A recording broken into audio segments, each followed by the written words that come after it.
अगर आप सभी चाहते हैं कि हम नारायण पंजयार का ऑडियो वीडियो सबसे पहले आप तक पहुंचे, तो हमारे YouTube चैनल हम नारायण पंजयार को लाल बटन दबाकर चैनल को सब्सक्राइब करें और बगल में घंटी के निशान को अवश्य ही दबाएं। धन्यवाद।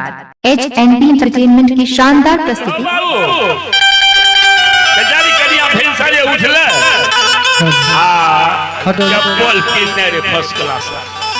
नौकरिया के कन्या रहत नहीं पीती है और चप्पल पहनने अइले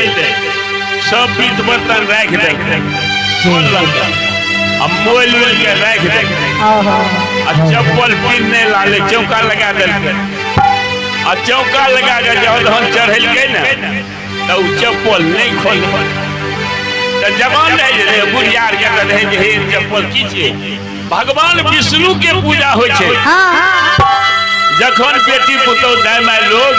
चावल हाथ के ले छे ना के 3 बेर घुमैल किया हमरा हाथ में जस दी जी 3 गोटे सीधा देलिए 4 गोटे खेते त हमरा लोग कहते लक्ष्मी छी हो बाबू वो बेचारी लड़की कन्या चप्पल पहनने चल गेले ना का चला लागो बुढ़िया के नजर पड़ गेले बुढ़िया के जहाय गो महै गो ए कन्या अरे ऐसा भगवान विष्णु के पूजा है छे आ चप्पल पहनने चल गेल हो अच्छे बैठो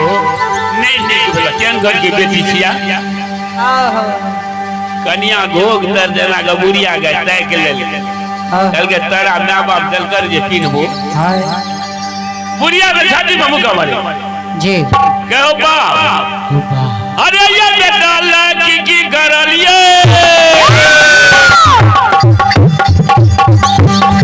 हरी हरी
भोला बाबा के पूजलिए, बाबा बजी बस की पूजलिए, सिंहेश्वर पूजलिए, सिंहेश्वर पूजलिए, सब देवता के पूजलिए, कारू बाबा महापुरो में पूजलिए। एगो बेटा हवे उर्मिला के बोन करा के अब बोन के बेटा के पढ़ा के नौकरी के देलिए आ ए तो कोई मौगिए लेके जे हमरी छिए। जय हो जय। कल के हे गे बुढ़िया कहे छे कहला त तू ठीके के हमरा बूढ़ रही है के सैया चल भैया के नाम अल्लाह लाठी मुंगेरिया हमरे बेटा चप्पल दल के तो दनी घोक देल के भाग घर से जवाब के सवाल मिल गए। तो बेटा केहन चीज छे, बेटा खाती की करे छे हमर वहां के बेटी पुतो लेकिन नहीं जाय जगदम्बा जाय जगदीश जे कहते कन्या वो करिए कुछ न बुढ़वा बुढ़िया के कियात रहते कोई सुनवाई नहीं करे। ओई कारण हमर वहां के बेटी पुतो भगता बाबा हे हो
वही भगवती माए भगता हुआ है तू को बेटा है तेरे नापुर का हम मेला लगा मरद ने कहे छे बेटी पुतो कहे छे ये दू गो बेटा हवे दू गो बेटा कहते हम बेटा वाली आज जकरा नहीं छे कहलक हे नी पुत्री तब न छी नी पुत्र ई नहीं कहे छे किया ने बेटा भले से लोग नहीं कहे छे अपने के नहीं कहे छे बाबू कैलाश कामूर राज के साथ करेला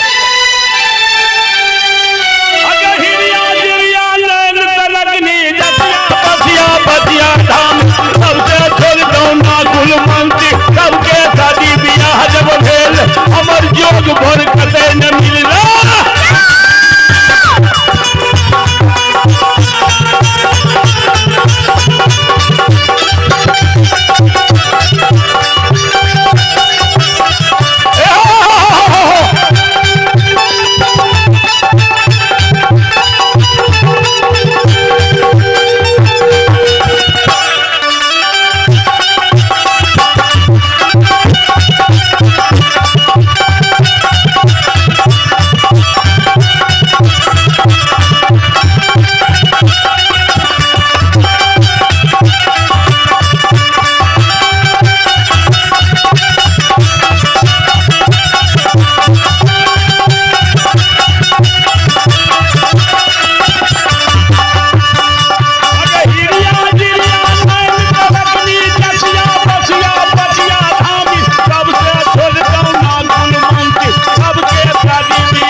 भैया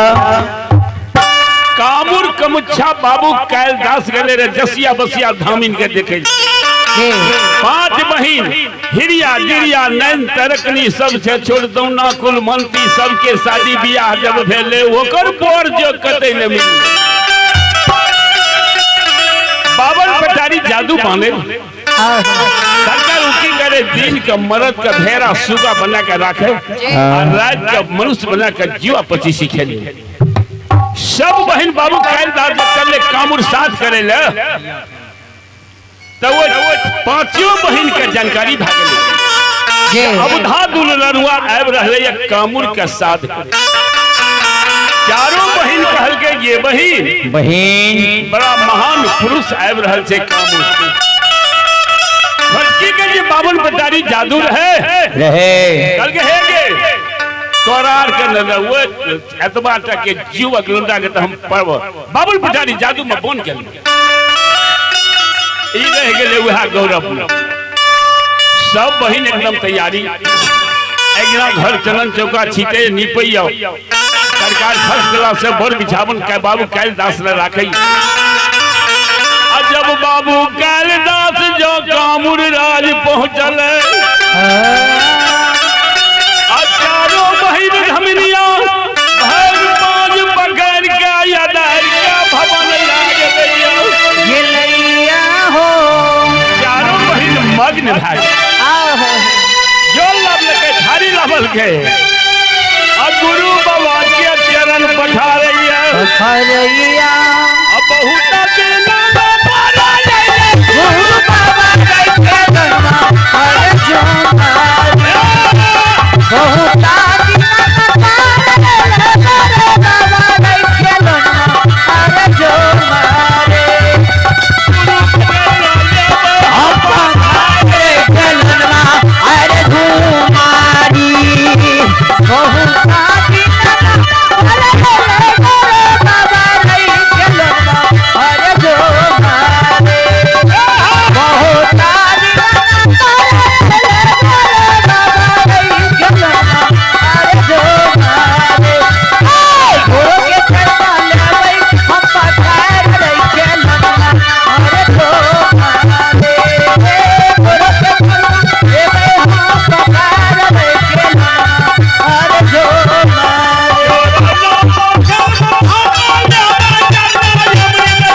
बाबू कैलदास के चरण पखार करना अमृत लैया घर गिरही पर छिपे और छोटकी बहन जे रहे सरकार सबसे छोट होना बोलनी बाबू कैलदास पर जब बाबू पटारी जादू छोड़े लगी अल्लाह का उमर बाबू कैलदास हे गुंडे आप कहना क्या दल के बाबू कैलदास जादू छोड़ने जाहे देखियो हाथ कम हो जाए बाबन पटारी जादू का बाबू कैलदास बमा हाथ सब बंद कर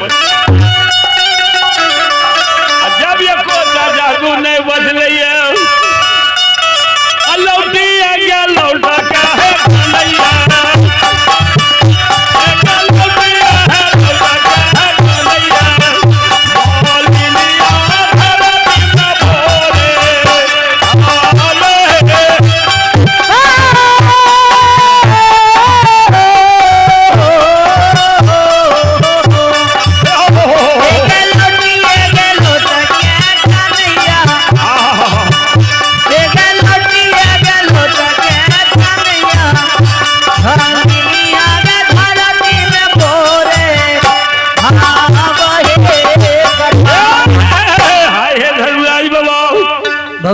चारों महीन गुरु के चरण पखार चरना अमृत लल के घर गिरही पर छीट दल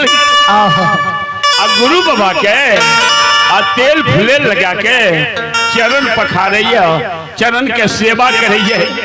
अपना देह में लगावे छे। बाबू कालिदास खुश रहे कल के जो तू हमर बहुत सेवा कैला चारों के अचरा खुल जे पाछू के ज्ञान दौना मलिनिया चरण में लटे कल के दौना बाबन पटारी जादू के तू हमरा देखो कि हमर नाम के बाबू कालिदास नमस्कार कल के मलिनिया चारों के अचरा खुल जाए तोहर अचरा नहीं खुल अजहना जन्मला वहना रह जेभी मत भुवन बरोटो में एगो रह जय हो। अखनी देखे करते हमर अहाँ के बेटी पुतो जबता भक्ता दबाए दारू अहाँ के वजह गुनी चमैन पढ़न सब नहीं लिखल छै वह सब नहीं होय छै बाल बच्चा तो सब कहते ओई दिन के श्राप प्रथा न होही देव ऋषि वाणी अही कारण एगो के नहीं होय छै पृथ्वी पर। जय हो। बाबू कालिदास के श्राप देल पर